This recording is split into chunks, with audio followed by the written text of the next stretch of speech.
ألف ألف بسم الله الله أكبر الله أكبر الله أكبر أقول على نفسي وعلى ديني وعلى أهلي وعلى أولادي وعلى مالي وعلى أصحابي وعلى أديانهم وعلى أموالهم ألف ألف بسم الله الله أكبر الله أكبر الله أكبر أقول على نفسي وعلى ديني وعلى أهلي وعلى أولادي وعلى مالي وعلى أصحابي وعلى أديانهم وعلى أموالهم ألف ألف ألف لا حول ولا قوة إلا بالله العلي العظيم بسم الله وبالله ومن الله وإلى الله وعلى الله وفي الله ولا حول ولا قوة إلا بالله العلي العظيم بسم الله على ديني وعلى نفسي وعلى أولادي بسم الله على مالي وعلى أهلي بسم الله على كل شيء أعطاني ربي بسم الله رب السماوات السبع ورب الأرضين السبع ورب العرش العظيم بسم الله الذي لا يضر مع اسمه شيء في الأرض ولا في السماء وهو السميع العليم بسم الله الذي لا يضر مع اسمه شيء في الأرض ولا في السماء وهو السميع العليم بسم الله الذي لا يضر مع اسمه شيء في الأرض ولا في السماء وهو السميع العليم بسم الله خير الأسماء في الأرض وفي السماء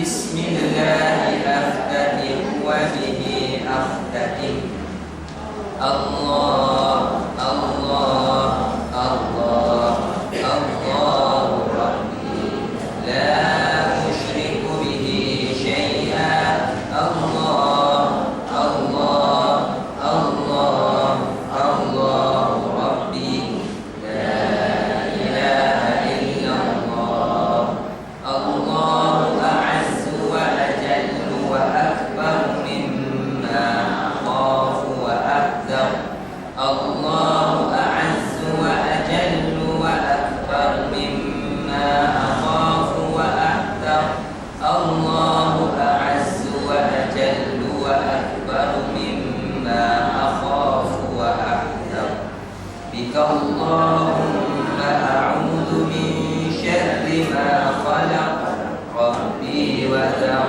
وبرأ وبك اللهم أحترز منه وبك اللهم أعوذ من شرورهم وبك اللهم أدرأ في نحورهم وأقدم بين يدي وأيديهم بسم الله الرحمن الرحيم قل هو الله أحد الله الصمد لم يلد ولم يولد ولم يكن له كفوا أحد بسم الله الرحمن الرحيم قل هو الله أحد الله الصمد لم يلد ولم يولد ولم يكن له كفوا أحد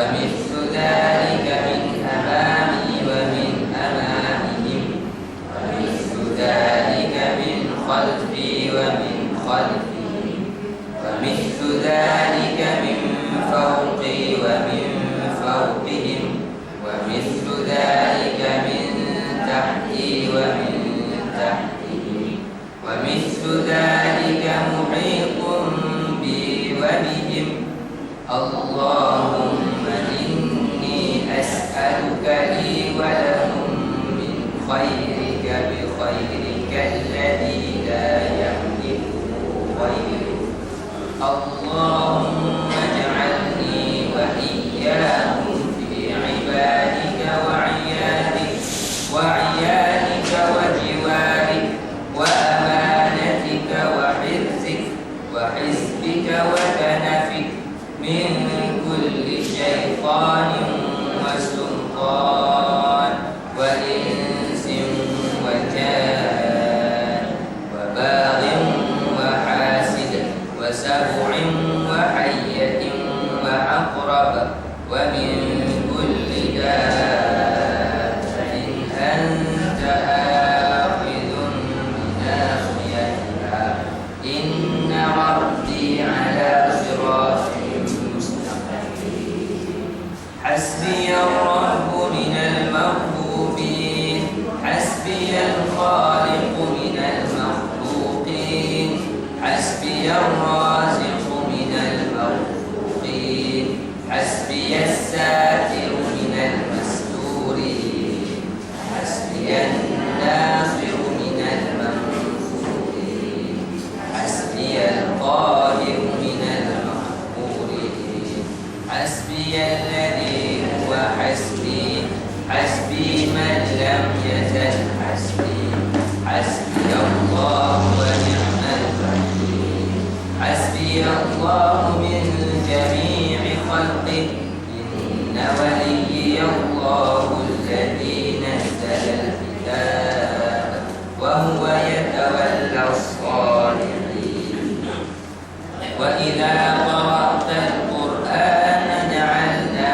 بينك وبين الذين لا يؤمنون بالآخرة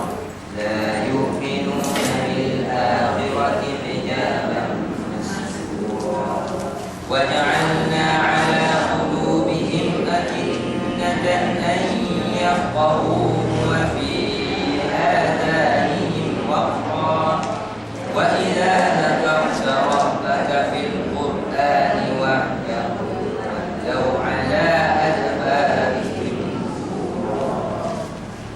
فإن تولوا فقل حسبي الله لا إله إلا هو عليه توكلت وهو رب العرش العظيم فإن تولوا فقل حسبي الله لا إله إلا هو عليه توكلت وهو رب العرش العظيم فإن تولوا فقل حسبي الله لا إله إلا هو عليه توكلت وهو رب العرش العظيم فإن تولوا فقل حسبي الله لا إله إلا هو عليه توكلت وهو رب العرش العظيم فإن تولوا فقل حسبي الله لا إله إلا هو عليه توكلت وهو رب العرش العظيم فإن تولوا فقل حسبي الله لا إله إلا هو عليه توكلت وهو رب العرش العظيم فإن تولوا فقل حسبي الله لا إله إلا هو عليه توكلت وهو رب العرش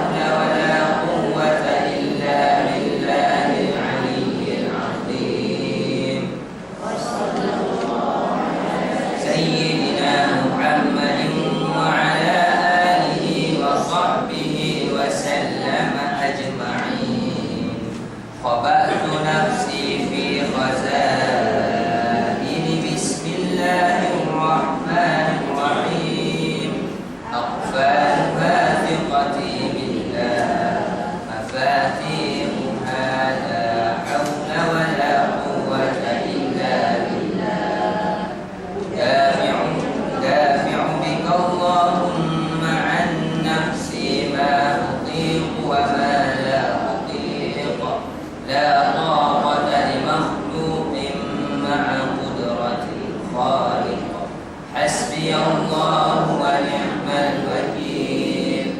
صلى الله على سيدنا محمد وعلى آله وصحبه وسلم أجمعين.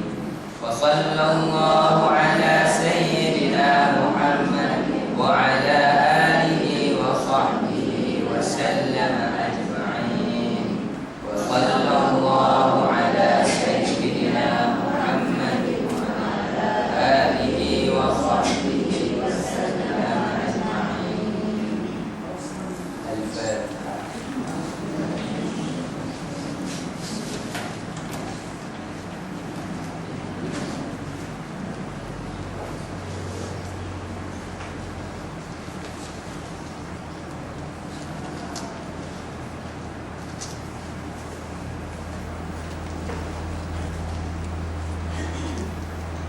Bismillahirrahmanirrahim. Alhamdulillahirrahmanirrahim.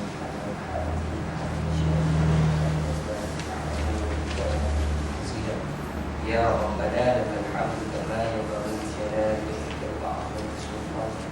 Allahumma ighfir lana dhunubana wa liwalidina warhamhum kama rabbayana shaghara wa li jami'il muslimina wal muslimat wal mu'minina wal mu'minat bi rahmatika ya arhamar rahimin. Allahumma a'inna 'ala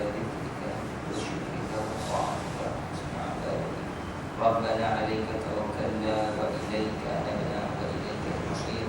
ربنا آتنا في الدنيا حسنة وفي الآخرة حسنة وقنا عذاب النار.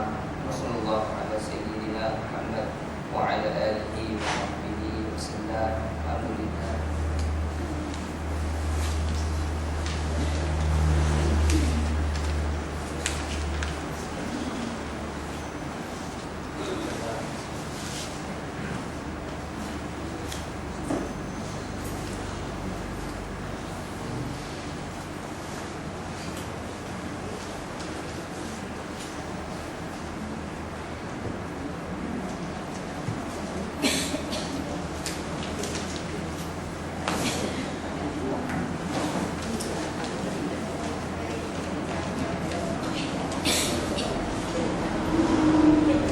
Bismillahirrahmanirrahim. Alhamdulillah nahmaduhu wa nasta'inuhu wa nastaghfiruh wa na'udzu billahi min shururi anfusina wa min sayyiati a'malina. Man yahdihillahu fala mudilla lahu wa man yudlil fala hadiya lahu. Asyhadu an la ilaha illallah wahdahu la syarika lahu wa asyhadu anna Muhammadan 'abduhu wa rasuluh. Allahumma shalli ala sayyidina Muhammad wa ala alihi wa sahbihi wa barik wa sallim. Amma ba'd.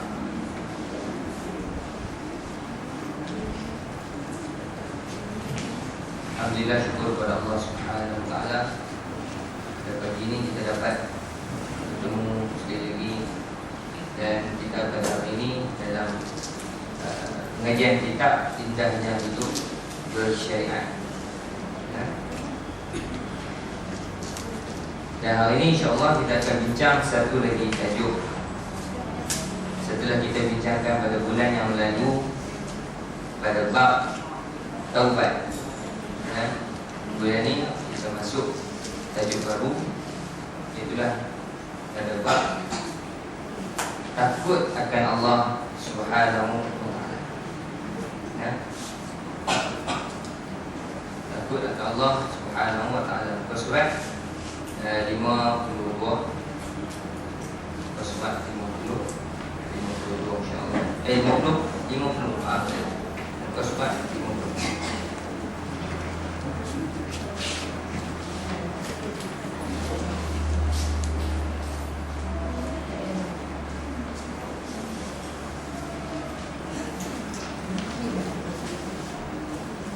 Ya, muka surat 50 pada tajuk yang kedua, takut akan Allah. Kita masih lagi membincangkan pada bab sifat-sifat mahmudah, sifat-sifat terpuji.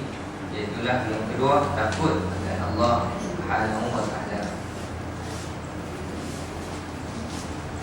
Baik, bismillahirrahmanirrahim. Takut akan Allah Subhanahu wa ta'ala. Apabila seseorang Muslim itu mengenali zat Allah, melalui mengenal sifat-sifatnya, maka jiwanya akan mewarisi perasaan takut terhadap Allah Subhanahu wa ta'ala. Bila kita bincang bab takut, saya nak tanya satu soalan. Kita pernah rasa takut? Pernah? Kita takut tu takut disebabkan apa? Takut disebabkan apa? Manusia bila dia takut banyak sebab. Ada yang takut disebabkan orang tahu tentang dosa-dosa dia. Dan tak kurang juga manusia ni bila dia takut akan benda-benda yang tak sepatutnya dia takut. Takut akan takut kat orang, takut dekat kan. Ada orang tanya kat saya tak mampu nak jawab lagi. Orang tanya saya, Ustaz, toyol ni ada tak? Saya tak tahu nak jawab macam mana, tapi jin syaitan ada. Itulah kadang-kadang kita ni, kita bimbang, kita takut pada benda-benda yang bukan sepatutnya, maka menyebabkan kita tersasar daripada landasan asal kita. Kita pohon pada Allah, ihdinas siratal mustaqim. Tetapi siratal mustaqim itu kita tidak berpegang teguh kepadanya.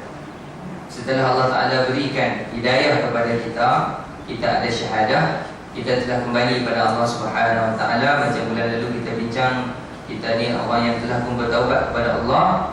Maknanya kita berada di satu jalan yang sangat Allah Ta'ala redha. Maka kita kena guna momentum yang Allah Ta'ala bagi kepada kita, semangat iman yang Allah Ta'ala bagi dekat kita ni, untuk kita teruskan baki kehidupan kita yang kita pun tak tahu bila nak habis. Boleh jadi habis sat lagi, kan? Boleh jadi esok, boleh jadi lusa, boleh jadi.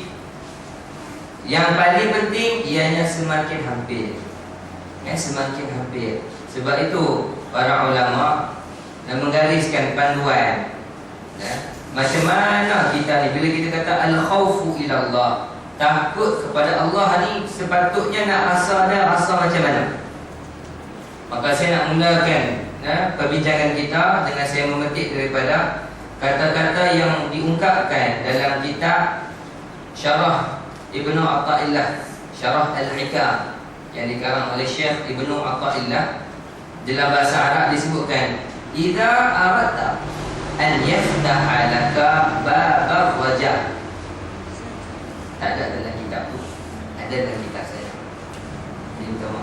Baik, idza aradta an yaftaha laka babal raja fashhad ma minhu ilaik, wa idza aradta an yaftaha laka babal khawf fashhad ma minka ilaik. Siapa faham? Kalau dah faham, tak ada dua kitab.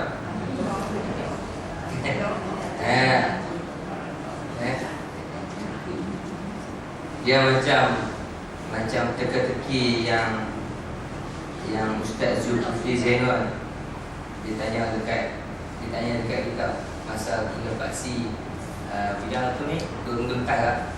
Sebelum Ustaz Rijal kan, dia kata benda apa kita berjalan, dia berjalan. Kita berhenti, dia berjalan. Kita berlari, dia berjalan. Tapi dia berhenti, kita jalan. Ustaz Zul kata apa? Jantung. Saya nak tanya balik. Ni teka-teki dia pula lanjutan benda tu. Siri kedua, kan? Jadi kalau jantung kita tu dia berhenti, maknanya kita jalan, kita mati. Baik, kalau kita jalan, benda apa yang berhenti? Dia buat tak mau mengerti.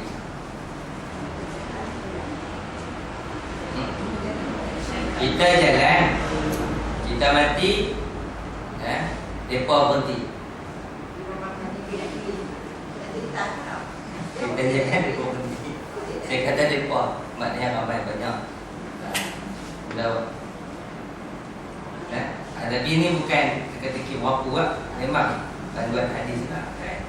Kita yang pernah mengaji, bila mati yang seseorang itu 3 mengikutinya, 1 tinggal, 2 akan balik. 2 tak mau ikut. Apa dia? Harta dan keluarga, anak-anak. Soalan saya, maknanya dalam bab perbincangan kita hari ini, sejauh mana kita bersedia untuk datangnya hari kematian kita. Sebab tu bila kita bincang perkara ni, takut nak bincang perkara ni, kita sembang bab khauf ilallah. Kadang-kadang kita dalam kita duduk seronok-seronok macam ni pun, kita kadang-kadang tak takut pada Allah Ta'ala. Sedangkan perkara yang paling hampir dengan kita sekarang ini ialah kematian kita. Kematian kita. Semalam kemarin dulu ada di keluarga sebelah sana, kawan mereka, sepupu dia meninggal disebabkan asma. Asma tak sempat nak pergi hospital, pengsan sampai ke hospital. Bagi sedut gas tu dia tak mampu nak sedut dah. Pengsan dah tinggal. Itu kata kita ni, jangan sangka usia kita muda ke ni? Biasa tanya aku orang kita ni tak muda. Biasanya usia tua ni, orang kata apa, orang tua ni dekat dalam dengan orang kata kubur, kata mari, umur kata pergi. Tapi hakikatnya dalam bab kematian, usia yang muda juga menempuh kematian, usia tua apatah lagi. Maka kerana tu Syekh Ibnu Athaillah beritahu, idza aradta an yaftaha laka, jika engkau ingin Allah Subhanahu wa taala membukakan bagi engkau pintu pengharapan, babur raja, pintu pengharapan. Raja ni harapan, bukan rojak yang buah tu, itu rojak juga. Tapi apabila jika engkau ingin dibukakan oleh Allah pintu pengharapan, fashhad ma minhu ilai, maka perhatikanlah kebesaran Allah, nikmat-nikmat Allah yang berlimpah-limpah kepadamu. Fashhad, maka saksikan. Semua apa yang Allah Ta'ala berikan kepada kita daripada nikmat senikmat-nikmatnya. Kenapa yang nikmat senikmat-nikmatnya secara zahirnya, nikmat yang paling penting kita ni. Daripada sudut akidah kita ada iman, Islam, ihsan dan sebagainya. Tapi daripada sudut penciptaan kita, nikmat oksigen, nikmat udara yang kita sedut tak pernah berhenti. Pernah tak kita terbayang macam mana lah hidung kita ni, dia boleh sedut oksigen saja. Sedangkan kat luar ni oksigen ada, karbon dioksida ada, hidrogen ada, tapi yang masuk dalam ni oksigen saja. Daripada pilih pula. Boleh keluar karbon dioksida saja pula. Kan? Pandai pula dia tak pilih. Cuba kita saya pun pernah pilih, kita buat tengok macam nak pilih. Tengok dah salah pula dah. Masuk ni, salah pula. Subhanallah. Jadi kita kena fikirkan kebesaran Allah. Syekh Ibnu Athaillah kata, kalau kita nak Allah Ta'ala bukakan kepada kita pintu pengharapan, pintu pengharapan ni setelah kita ni dah buat dosa, buat maksiat, jauh pada Allah Subhanahu Wa Ta'ala, kita nak kembali pada Allah, maka kita kena lihat, kena hayati kebesaran Allah Subhanahu Wa Ta'ala. Siapa yang menghayati kebesaran Allah Subhanahu Wa Ta'ala malam kemarin? Malam kemarin berlaku gerhana bulan. Siapa bangun buat sembahyang gerhana? Ajak kawan. Buat kawan? 3.30. Buat tu 3.30 adalah waktu yang gerhana penuh lah, bulan tak ada betul sebab di cukup. Saya malam tu 3 kali bangun. Kali pertama 1.5 tu tak tidur lagi. Sebab bawa balik pada Usrah BSM. Lepas tu tunggu 1.5 baru jadi tak apa nampak. Kan? Lepas tu tak puas tengok sat pukul 3 bangun. Pukul 3 bangun tengok bulan gelap tu tak nampak apa sebab masa tu memang tengah penuh. Bangun pukul 5 tidak balik, bangun pukul 5 baru nampak dah ending sikit tapi dah bulan sabit. Jadi saya nak tunjuklah, kongsikan sedikit lah. Yang ni bagi siapa yang tak sempat tengok lah malam tu, boleh tak tengok balik gerhana bulan yang Allah Ta'ala bagi jadi pada 16 bulan Jun kemarin dulu lah. Ya nak, yang ni makna permulaan gerhana bulan. Tapi malam tu cuaca mendung, banyak awan. Tapi kalau kita tengok dengan teleskop, tengok dengan ni, dia boleh dapat macam ni, nampak kan? Siapa ada kamera mahal ke boleh fokus boleh kan? Tengok jam dia pukul 2.30 pagi.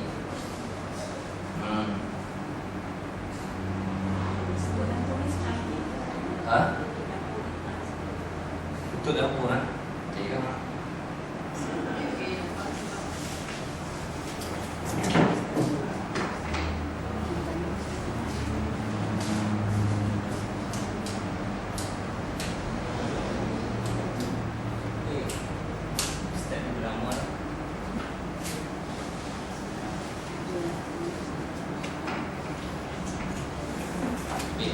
Gerhana bulan ni dia adalah sebagai tanda-tanda kebesaran Allah Subhanahu Wa Taala.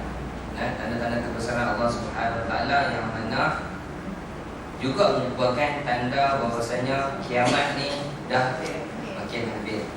Dalam satu maklumat yang saya dapat daripada National Geographic pada tahun 2011 ni, sepanjang tahun 2011 akan berlaku 6 gerhana. 4 gerhana matahari, 2 gerhana bulan. Gerhana matahari yang paling dekat adalah pada 1 Julai ni. InsyaAllah lagi sebulan lagi nak sampai akan berlaku gerhana matahari juga. Tapi gerhana matahari tu tak dapat nampak kita di Nusantara, di kawasan Asia ni tak dapat tengok macam mana kita dapat tengok gerhana bulan. Kalau siapa yang ada di Masjid Negara pada malam tu, dia buat liputan, buat program. Siapa yang ada di Melaka pun semua pusat Al-Khawarizmi, dia buat untuk orang ramai buka untuk buat serapan bintang 8 bulan pada malam tu sembahyang gerhana. Dan juga tak kurang lah di masjid-masjid kita pun ada buat sembahyang gerhana. Zaman jahiliyah maka menganggap gerhana ini ada kaitan dengan kematian. Bila berlaku saja gerhana menandakan ada orang mati. Sial. Yang ni fahaman zaman jahiliyah. Dia kaitkan dengan kematian Sayyidina Ibrahim, iaitu anak kepada Rasulullah SAW. Anak Rasulullah yang nama Ibrahim meninggal. Dan tak lama lepas tu berlaku gerhana. Maka dia berkata gerhana ni jadi sebab Ibrahim anak Muhammad ni meninggal. Sedangkan tidak ada sangkut paut pun dengan kematian ataupun kehidupan kelahiran seseorang. Bahkan ini adalah sebagai tanda-tanda kebesaran Allah Subhanahu Wa Taala. Maka kerana itu disunatkan bagi siapa yang melihat gerhana, kalau berlaku gerhana kita sunat sembahyang sunat gerhana. Siapa buat sembahyang gerhana? Sembahyang gerhana dia ada 3 versi. Abang bila nak dah tahu dah kan, tahu perkara kan. Dia ada 3 versi, dia ada package A, B, C. Yang paling ringkas, yang sederhana, yang full versionnya, yang paling sempurna. Yang paling ringkas, sederhana, paling sempurna. Masa ni dekat B3 lah, maknanya dia nak dekat gerhana penuh lah. Tapi Bila gerhana penuh, maknanya bulan tu dia akan jadi warna oranye. Subhanallah. Ya. Dan dia akan tutup gelap. Bawah dia boleh. Ya. Baik. Sambil-sambil kan. Jadi gerhana, sembahyang gerhana yang paling ringkas, kita sembahyang 2 rakaat. Macam mana sembahyang biasa? Sembahyang 2 rakaat sembahyang sunat macam biasa. 2 rakaat sama saja macam kita buat selalu. Dan surah dia surah yang ringkas, yang kita senang nak baca. Itu cara yang paling mudah. Siapa yang tak pandai nak sembahyang gerhana, sembahyang macam tu pun sah. Dia dianggap sembahyang yang itu sembahyang yang cara yang paling ringkas. Cara yang kedua, yang sederhana, iaitu cara sembahyang gerhana. Sembahyang gerhana ni dia ada 2 kali rokok. Setiap 1 rakaat 2 kali rokok, maknanya 4 kali bangun diri. 4 kali bangun diri. Maksud 4 kali bangun diri ni, sebagai contoh, rakaat pertama kita baca Fatihah. Habis Fatihah kita baca surah. Bacalah mana-mana surah yang kita rasa senang dengan kita. Alam Tarokai ke Alam Nashrah ke apa-apa, tak apa kan? Kemudian kita rokok. Lepas rokok kita i'tidal, sami'allahu liman hamidah. Ulama khilaf pada benda ni, nak sebut sami'allah ke nak sebut Allahu akbar. Kaul yang masyhur mengatakan sami'allahu liman hamidah, sebut juga sami'allahu liman hamidah. Dan ada juga pandangan yang mengatakan kita bangun kata Allahu akbar, sebab masa tu bukan nak i'tidal lagi. Jadi lepas pada kita rukuk, kita i'tidal sami'allahu liman hamidah, baca Fatihah semula. Baca tu jadi orilah. Subhanallah. Yang ni yang nak tengok yang ni. Yang ni maknanya gerhana penuh. Ni lah gerhana bulan. Subhanallah. Dia jadi warna lain. Dan yang ni orang suka terlepas tengok, lepas tu dia digelar hitam dan dia kata dia. Okay, jadi gerhana yang kita kata di sembahyang gerhana, kalau sekiranya kita di sembahyang gerhana bulan, kan, niat dia khusuf. Kalau matahari khusuf, saja aku sembahyang sunat khusuf kaf kalau matahari, kha khusuf kalau bulan. Kalau tak ingat khusuf ke gerhana bulan, gerhana matahari. Jadi rakaat yang pertama kita baca Fatihah, kemudian baca surah yang apa-apa yang kita senang, rukuk. Lepas rukuk kita i'tidal, baca Fatihah semula. Lepas baca Fatihah, bacalah surah mana-mana yang kita senang, kita rukuk, kemudian i'tidal, kemudian sujud macam biasa, naik rakaat kedua. Naik rakaat kedua, baca Fatihah, baca mana-mana surah yang kita senang, rukuk. Kemudian i'tidal, baca Fatihah semula. Kemudian baca surah, kemudian rukuk dan i'tidal lagi. Kemudian sujud dan teruskan solat macam biasa. Habis 2 rakaat. Maknanya 4 kali bangun, 2 kali rukuk setiap rakaat. Dan 4 rakaat. Yang tu kalau nak buat sembahyang cara sederhana. Kalau rajin, kalau mampu, kalau larat, buat cara yang paling sempurna. Paling sempurna sembahyang gerhana, rakaat pertama kita baca Fatihah. Lepas baca Fatihah, kita baca Al-Baqarah sampai habis. Kemudian rukuk, kemudian i'tidal, baca Fatihah balik. Kemudian kita baca Ali Imran sampai habis. Kemudian kita turun sujud apa semua ni. Kemudian kita bangun rakaat kedua, kita baca Fatihah. Kemudian kita baca An-Nisa sampai habis. Kemudian rukuk, i'tidal, baca Fatihah dan kita baca Al-Maidah sampai habis. Jadi siapa yang mampu silakan boleh buat. Itu yang paling sempurna. Siapa yang tak larat, cara sederhana tadi, alhamdulillah. Kalau yang malas, cara mudah tadi ni, 2 rakaat biasa saja. Jadi sembahyang, alhamdulillah. Dan sebab dia merupakan tanda-tanda kebesaran Allah Subhanahu Wa Taala.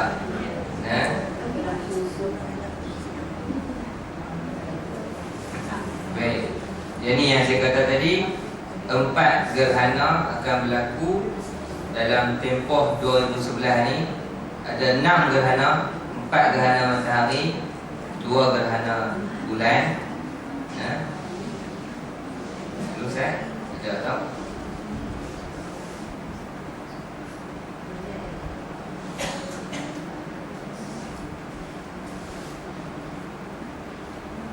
Okey, 4 gerhana, gerhana matahari sebahagian, separuh, dan 2 gerhana matahari total, maknanya penuh, akan terjadi 2011. Gerhana matahari 2011 ni akan jadi pada 4 Januari lepas dah. 1 Jun lah tu. Okey, 1 Julai yang paling dekat 1 Julai. Dan 25 November tahun ni lah. Tapi sayangnya keempat-empat gerhana ni tak dapat kita lihat di Malaysia. Di Indonesia, di Nusantara tak dapat tengok. Tapi bolehlah kita nak sembahyang gerhana pun boleh. Maknanya memang berlaku gerhana pada masa tu, cuma tempat kita je yang tak nampak. Dan gerhana bulan pula akan jadi pada 15 Jun. Jadi dah lepas dah kemarin 15 Jun. Dan pada 10 Disember ini akan berlaku lagi sekali gerhana bulan. Dan kombinasi 4 gerhana matahari dan 2 gerhana bulan ni hanya terjadi 6 kali saja sepanjang abad 21. Maknanya pada tahun 2011, lepas ni 2029, 2047, 2065, 2076, 2094 kalau panjang umur. Dan kalau panjang umur bumi juga. Tak berlaku kiamat. Ini ikut sumber daripada National Geographic yang saya dapat. Subhanallah, ni bila yang bila kita nak baca satu-satu kalam ulama, kita cuba kaitkan dengan apa yang kita dapat kongsikan. Yang ni yang amatur punya. Yang semalam saja suka-suka diklik gambar malam ni.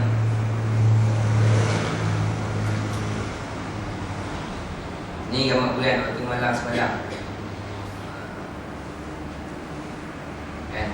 Ini yang bingungnya yang biasanya ni. Nampak tak? Nampak tak? Baik. Okey, perasan tak? Okey, tengok dulu. Okey,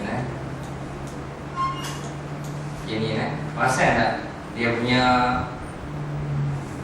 lekuk ataupun dia punya corak lah. Dia ada seperti menyerupai satu perkataan.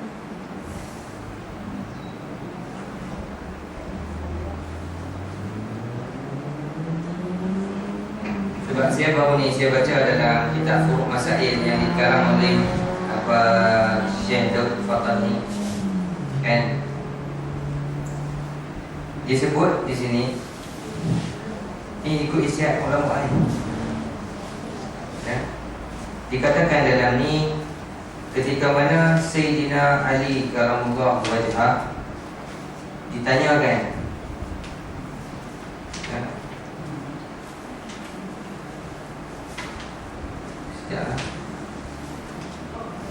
Sayyidina Ali karamullah wajhah ketika mana ditanyakan tentang erti tumpuk hitam yang terdapat di dalam bulan,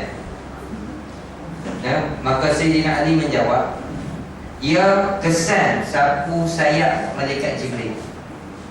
Kerana Allah Subhanahu Wa Taala menjadikan matahari dan bulan itu bercahaya.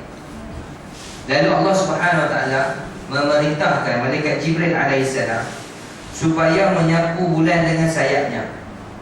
Lalu disapunya bulan sebanyak 99 kali. Ketika ia berpaling kepada matahari untuk menyapunya, tiba-tiba ia mendapati bulan hilang cahayanya, kecuali hanya tinggal satu sinar daripada cahayanya sahaja. Maka kerana itu, jika kita merenung ke bulan setiap kali ia mengambang, kita akan dapati satu tumpukan hitam yang tertera huruf jim, huruf mim, huruf ya, huruf lam dan huruf alif, membentuk kalimah jamilan. Jim, mim, ya, lam, alif. jamilan, bermaksud cantik. Ini sebagaimana yang disebutkan oleh Khalfawi Al-Bujairimi, Syekh Khalfawi Bujairimi, sebagaimana disebutkan dalam kitab Furu' Al-Masail yang dikarang oleh Syekh Daud Fadhali. Itu yang bila dia kata macam ni, kita pun teringin nak tengok lah kan. Dia pun tak tahu macam mana, kita cuba tengok balik lah sama-sama kan. Mungkin yang ini adalah huruf jim, mungkin kan, jim, titik dia, mim ke lam, yang ni lam alif kan, dia jadi jamilan. Macam mana Allah Alam. Tapi ini sebagaimana ijtihad yang dinyatakan oleh ulama. Yang ni corak ni dia berubah. Kalau waktu pergi sekolah kita tengok corak dia macam ni, lam alif ni dia duduk di atas. Kalau kita bangun pagi tadi, kita tengok bulan, dia punya lam alif ni duduk kat sini bawah. Dia berpusing. Bulan ni dia berubah setiap 10 minit, dia berubah. Kalau kita tengok teropong, kita tengok bulan kita lepas dalam 10 minit, kita tengok di teropong kita dah gerak dah bulan tu, kita lihat dia lari dah sikit. Jadi subhanallah, Allah Ta'ala ciptakan bulan yang ada kaitannya dengan kehidupan di bumi. Bila bulan ni makin hampir dengan kedudukannya dengan bumi, menyebabkan tarikan graviti dia, menyebabkan suasana di bumi ni tertarik ke tarikan graviti. Kalau terlalu hampir, menyebabkan kaca bilau kat bumi. Macam waktu pernah berlaku, bulan makin hampir dengan bumi, lebih kurang dalam 400,000 km. Bulan 400,000 km kita tengok kan, tapi dia dikurangkan dalam beberapa ribu kilometer pada masa tu, menyebabkan para saintis buat andaian disebabkan bulan makin hampir dengan bumi ini kedudukannya, maka berlaku bencana. Tapi sudut akidah makna ini semua benda yang tak mustahil. Daripada akidah kita, Allah Ta'ala boleh saja nak tunjuk sebagai kebesaran, dan Allah Ta'ala boleh juga nak tunjuk sebagai iktibar bagi kita, sebagai renungan bahwasanya bila berlaku gerhana yang banyak, maka bumi ini telah hampir kepada penghujungnya.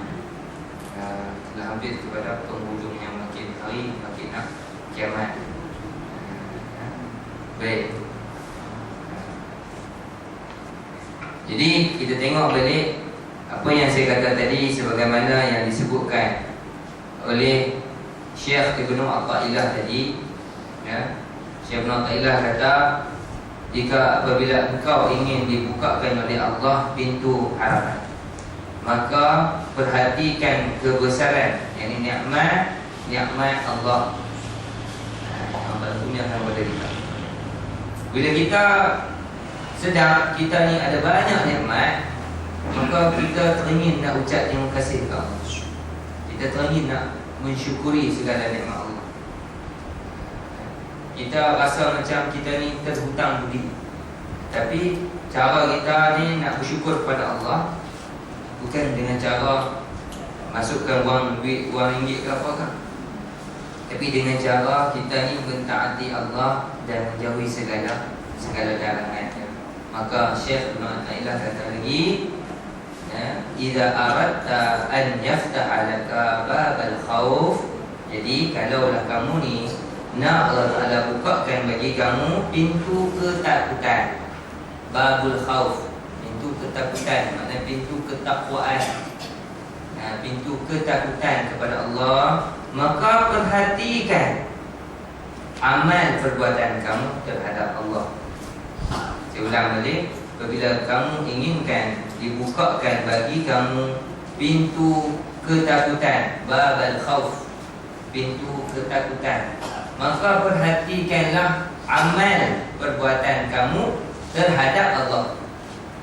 Maksud di sini, dia minta kita ni perhatikan setiap amal yang kita buat ni, apa hasil dia, apa kualiti dia, ya. Kita banyak buat kekurangan pada amal kita. Semayang, kalau kata khusyuk ni berapa persen saja yang khusyuk, kan? Kalau kata semayang, ramai orang semayang, yang tak semayang pun bercambah. Tapi yang semayang, bila ditapih, yang semayang tak khusyuk, kan? Bayang, ingat nak makan nasi, tak makan lagi apa. Semayang kerana bimbang takut orang kata kita ni tak semayang. Semayang kerana orang, aku semayang ni kira bagus ni, menurut lagi tak semayang. Maka banyak kekurangan yang kita ni buat pada Allah Ta'ala, kecurangan yang kita buat pada Allah setelah kita mengakui syahadah la ilaha illallah, tiada Tuhan yang disembah melainkan Allah. Maka kita sendiri yang menzalimi diri kita tanpa kita sedar. Maka tajuk yang kita bincang ni al-khawfu ilallah, ataupun takut akan Allah Subhanahu Wa Ta'ala, membawakan kepada natijahnya yang pertama, kita ni menjadi hamba yang bersyukur. Kaitan dengan apa yang disebutkan oleh Syekh Ibn Athaillah. Yang kedua, menjadikan kita ini hamba yang taat pada Allah Ta'ala. Tak berani nak buat benda-benda tak elok. Sebab apa? Allah Ta'ala memerhatikan. Ingat saja-saja kalau Allah Ta'ala bagi jadi gerhana bulan. Ingat saja kalau Allah Ta'ala bagi jadi segala musibah-musibah malapetaka yang jadi di semua tempat di seluruh dunia hari ini. Maknanya semua tu memerlukan kepada hamba Allah ni kena fikirkan, awak Allah Ta'ala bagi jadi, adakah disebabkan kita ni terlalu lalai? Adakah disebabkan kerana kita ni terlalu maknanya seronok sangat? Satu kajian statistik yang dibuat di Indonesia, remaja-remaja di Indonesia hari ini bila dikaji-kaji 28% saja yang semayang, 60% saja yang tahu agama. Tahu saja, tak kenal tahu. Itu di Indonesia. Di Malaysia macam mana? 2 kali 5 lah.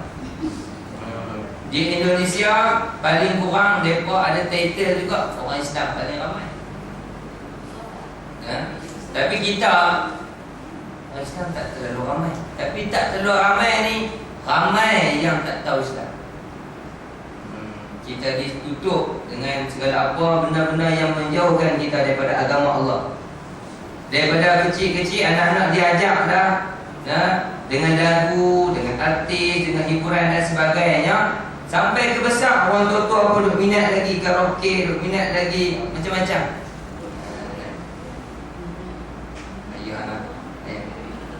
Baca sobat marid.